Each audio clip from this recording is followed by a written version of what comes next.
Here we go. Some thunderstorm warning for where though?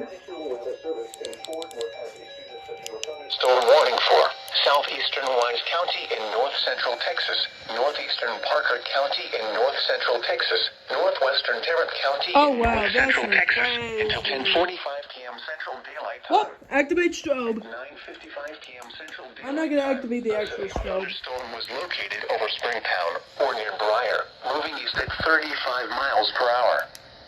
Golf ball size hail was just reported in Springtown. Bruh. Hazard, golf ball size hail. Okay, Source, radar indicated. okay. Impact, people and animals outdoors will be injured. Expect damage to roofs, siding, windows, and vehicles.